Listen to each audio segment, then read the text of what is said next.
तो आइए सब मिलके फिर से एक अभ्यास करते हैं। सरल सा अभ्यास है क्या, अपने स्थानीय स्तर पर ऊर्जा उत्पन्न करने और उपयोग करने के 5 फायदे बताइए, सूची बनाइए। क्या क्या करना है, अपने लोकल लेवल पे ही ऊर्जा पैदा करना और वहीं पे लोकल उपयोग करना।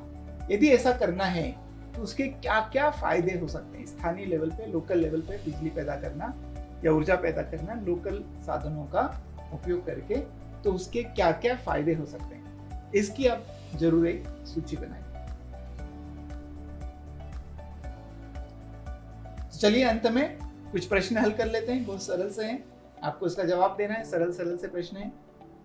प्रश्न नंबर 1 है, ऊर्जा स्वराज गांधी जी के किस सिद्धांत पर आधारित है? ग्राम स्वराज पर, अहिंसा पर, सविनय अवज्ञा पर या सभी पर? ऊर्जा स्वराज किस सिद्धांत पर आधारित है गांधी जी के? प्रश्न नंबर 2, एक आदर्श ऊर्जा स्रोत कैसा होना चाहिए? एक आदर्श ऊर्जा स्रोत के क्या लक्षण होना चाहिए? वो खत्म हो जाए ऐसा होना चाहिए, या निरंतर बनी रहे ऐसा होना चाहिए, या उसके कारण जलवायु परिवर्तन का कारण बने ऐसा होना चाहिए, या आयात की आवश्यकता पड़े ऐसा होना चाहिए? बहुत सरल है। प्रश्न नंबर 3, क्या सोलर ऊर्जा को अपनाने से जलवायु परिवर्तन को रोकने या कम करने या रोजगार निर्माण करने या ऊर्जा स्वतंत्रता का समाधान हो सकता है?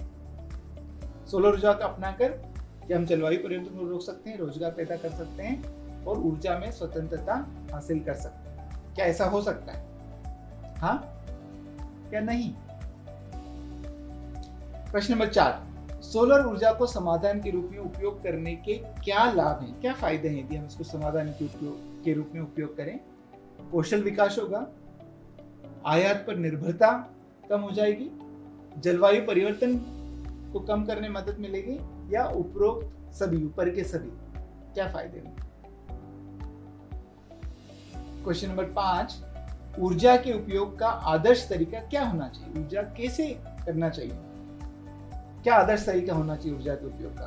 पावर प्लांट में ऊर्जा को उत्पन्न करना चाहिए और लंबी दूरी तक भेजना चाहिए, क्या ये तरीका होना चाहिए? ख, खपत के लिए ऊर्जा का आयात करना चाहिए, ये क्या आदर्श तरीका है?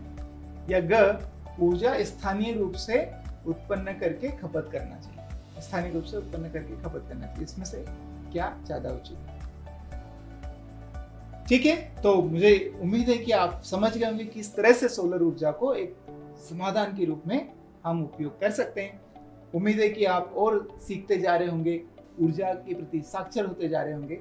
आपको ये ऊर्जा साक्षरता ट्रेनिंग अटेंड करने के लिए बहुत बहुत धन्यवाद। तो चलिए आगे बढ़ते हैं मॉड्यूल 8 की तरफ।